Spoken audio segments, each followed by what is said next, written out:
Hey guys, what is up? This is Mr. A. Crizzy here, and welcome back to a new movie review today. So in today's movie review, I'm going to be reviewing the new movie which just came out yesterday. And of course, me and dad just got back from seeing this movie at Cinemark. And it's also the prequel to a movie series, The Hunger Games. And this review is on The Hunger Games, The Ballad of Songbirds and Snakes.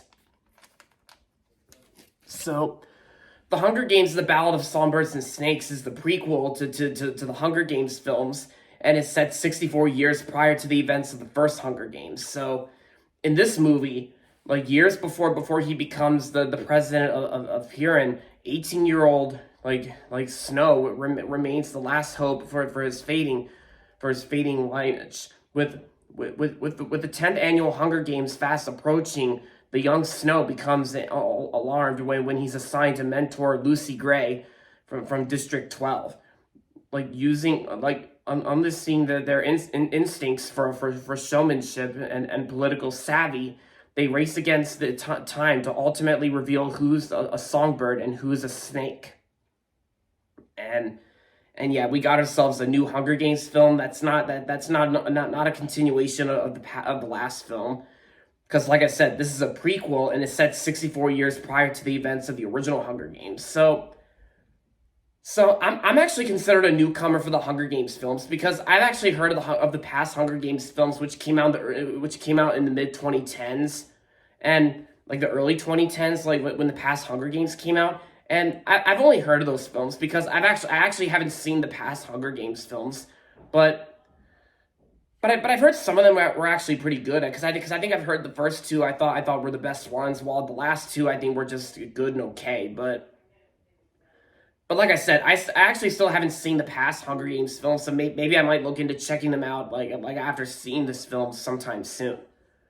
And of course, yeah, like I said, I just got back from seeing this movie with my dad.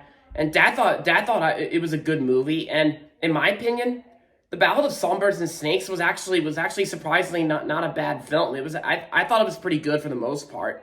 I liked it, because I actually kind of liked how the storyline plays out as like a prequel to how it's not another film in the same series where it continues where the last movie left off.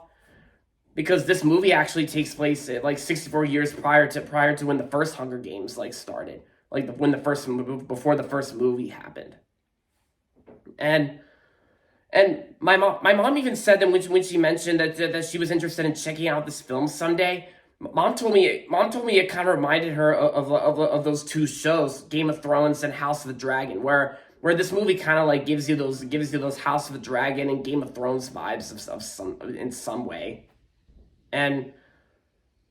And yeah, because this movie kind of does feel a little bit like House of the Dragon, and of course like Game of Thrones. But of course, you don't really see dragons or anything like that in this film, because since the title is called The Ballad of Songbirds and Snakes, you actually do see some songbirds in this film, and of course there are snakes in the film too.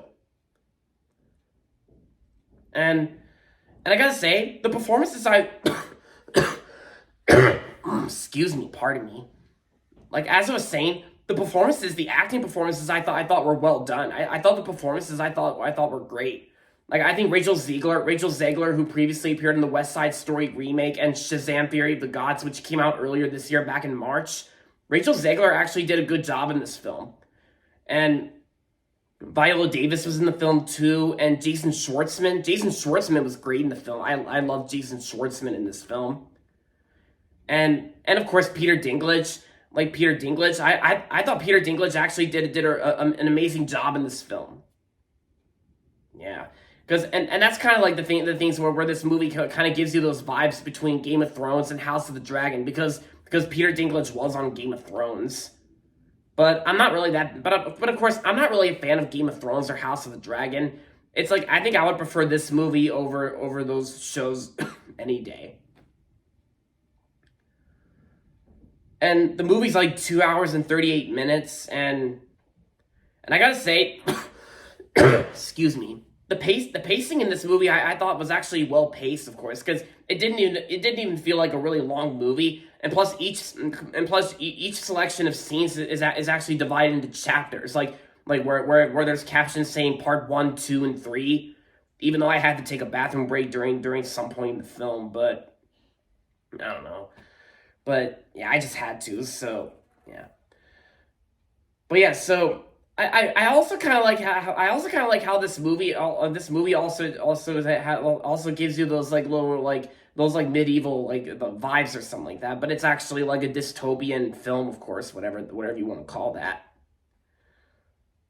And James Newton Howard's music score is actually really good too, because James Newton Howard has always been one of my favorite composers, and yeah. Yeah, so yeah, and Dad thought it was a good movie too, like I said, and yeah, and one of these days my mom will check it out someday, like whenever she gets a chance, like just one of these days. Yeah, but as a newcomer to the Hunger Games films, this prequel film was actually a pretty good film in my opinion. So overall, The Hunger Games: The Ballad of Songbirds and Snakes was a pretty good movie, and I'm gonna give this movie 3.5 out of 5 stars. It was good. And yeah, if you love the Hunger Games films, then I'm sure you'll probably love this as well. And if you haven't seen it yet, then I recommend checking it out. And there you have it, guys. So that's going to be it for my movie review on the new Hunger Games films. So hope you guys enjoyed this video. And also I want to point out, some of you guys might have noticed this little Christmas tree here that we set up here.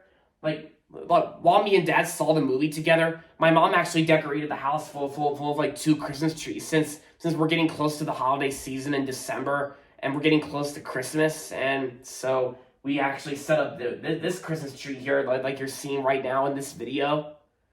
And we also got our usual Christmas tree back in the dining room. So yeah. But yeah, I just thought I'd point that out, just to share you guys, yeah, that's all. But anyway, so thanks for watching my review on the new Hunger Games films, and until next time, this is Mr. A. Crizzy saying, don't forget to subscribe if you haven't yet, and as always, goodbye everybody, and that's about it.